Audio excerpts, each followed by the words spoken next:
Hey there, thinkers. Welcome back to another episode of Critical Hit. My name is S. And I'm Finn, and today we're going to be talking about Rachel Zegler again. And why are we talking about Rachel Zegler? Because, as per usual, I still don't like her. Yeah, okay, that's one reason. Of course, we still don't like her. But really, we're going to talk about her because so much has happened since the last time we talked about her. So, Oh, right, that's the reason. about a month ago, we discussed Rachel Zegler, and really we were talking about Snow White and a lot of the changes that were going on, but how Rachel Zegler had embraced those changes, the girl bosses of it all. And I don't need no man. Psh, psh, psh. yeah, and you know what? We're not going to cover that here. Instead, I'm going to include a link down in the description. For your convenience, you can go watch it now. You can watch it later. No pressure out there. There's pressure. Go watch it. Yeah, go watch it. I mean, no, it's all fine. No pressure. Up to you. But if you would like to see the backstory, we're not going to cover that here. Go watch the other video. Since the last video, though, a lot has happened. The SAG-AFTRA strike has been going on and leaving us with, on YouTube, a lot less content to talk about. But the good news is, we have so much previous dumb content that Hollywood has done. Little goodies. Just a treasure trove out there that we can really pull from to talk about and discuss now. And Rachel Zegler might be the queen of this content, so... Or, I mean, you might say the princess? I don't know. Yeah. Evil queen. Evil queen. So to start here, a video of Rachel Zegler surfaced, and it shows her being somewhat humble. Kind of a human, really, and showing how grateful she is for her movie roles, saying how much she missed people. And I kind of thought when I saw it, too little too late. But at least I'm glad she's doing something. Yeah, but that was like from 2 years ago. Turns out it's from 2 years ago. It's fantastic to see that she was doing something, or I thought she was doing something. Maybe they won't notice. So you know what? We're just going to show a quick clip up here in a second, but at this point I'm starting to believe it's Disney's PR team doing this, but let's show up just so everyone knows what we're talking about here. Absolutely. It's a privilege to miss people the way that I do, but it's hard. And it's lonely. It's very lonely. I just know that if that loneliness can exist, so can other things. So yeah, as you just saw there, of course a quick clip, but that's actually from that's years from ago. yeah, she's a lot younger then. Well, I mean a lot younger. She's only 22. But yeah, she's about 20, so it's about two years ago now. And we're not going to dwell on that anymore, though. That's just a puff piece. I'm starting to think Disney really got out there. Yeah. And if you want to see that and more puff pieces, you can look at places like Entertainment Tonight. We're not going to cover that because... Cosmo.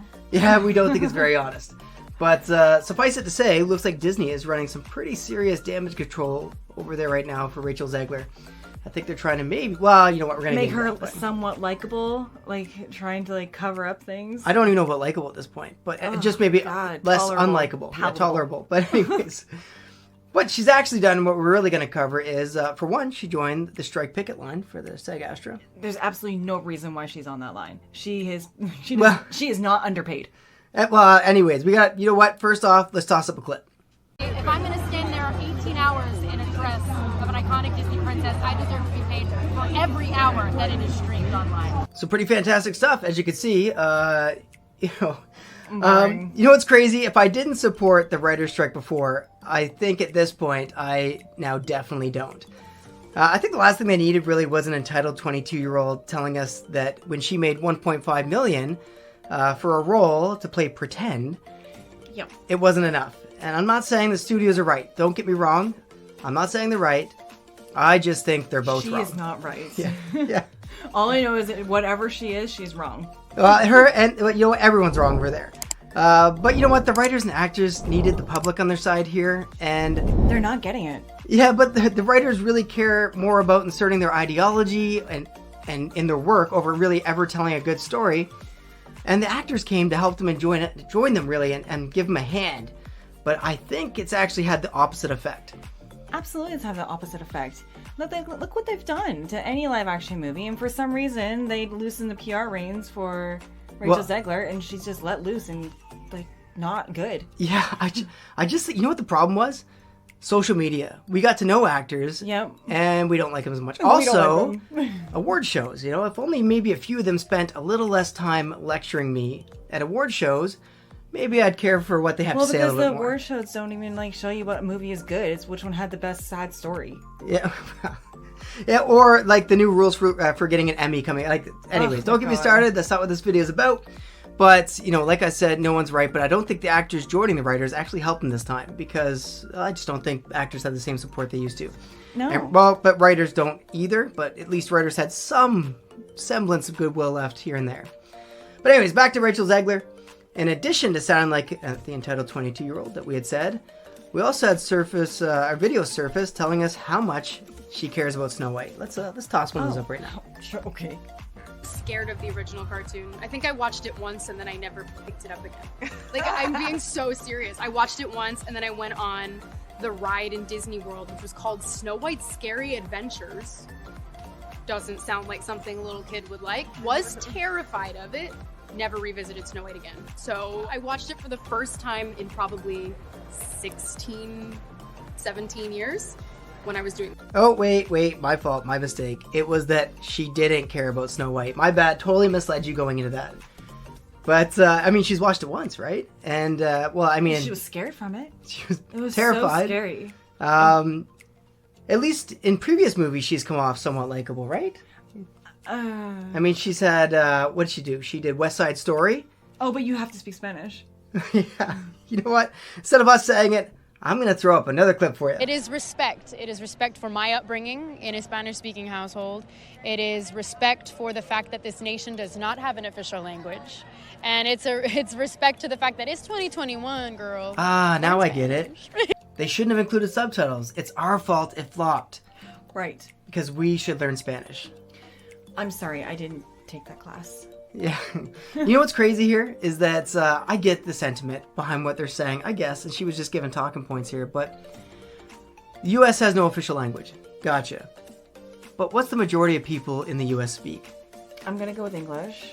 Probably English. And if the majority of your customers, of your audience, speaks a certain language, to just not even include subtitles is just dumb. It's a dumb business practice. Hey, I don't want you to come see my movie. You don't appeal to a larger audience anymore. Now, I get she's not the director or producer. I get it. But still, what a dumb talking point. And it just goes to show you how Simple, narrow-minded she is. been the whole time. Ugh. But anyways, she keeps mentioning 1937. And how this old movie has to be revamped for modern audiences.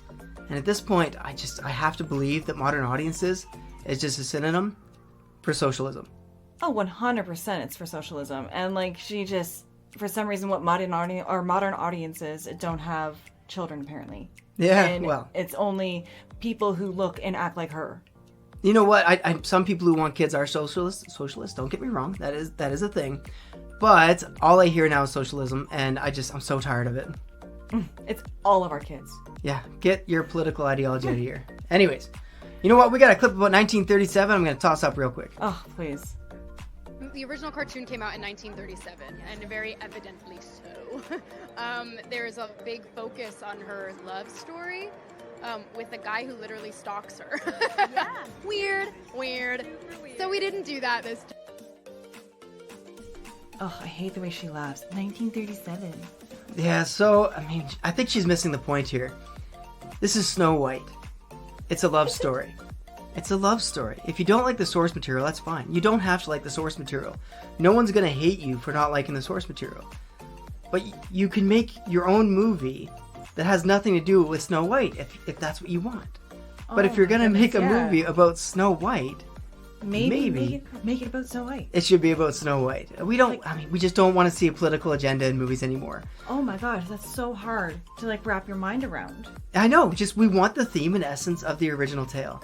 Now, I get it. The original tale by the Brothers Grimm was a little more gruesome. Yes. Disney made it a little less... It palatable for children. For children. That's what they were going for. I wouldn't say they revamped it for modern audiences. They just couldn't include some of the original folklore. I guess tale. It's not really folklore, but tale in this case. The tale of Snow White, though, has lasted generations. And it's going to last many more generations and be fondly remembered. But when you just reimagine, and that inserts a modern socialist idea... because you couldn't create something new, but you stole from a better, creative mind. I mean, your iteration of this is just going to be gone in 10 years. Or only remembered on the stain of what was a greater and more creative legacy. Yeah, and like people are pissed, and rightfully so. She's playing an iconic role that people are dying to be in her position, and she's like laughing at them and saying, well, do better. Because like this isn't what it should be portrayed as, and I'm going to make things better for her.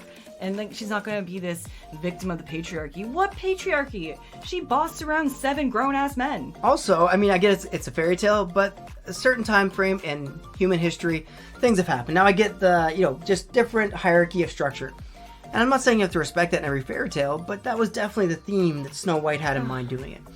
Now, whether that was right or wrong, that's another discussion entirely. It's what is accurate for the tale or for history if you're portraying those certain things.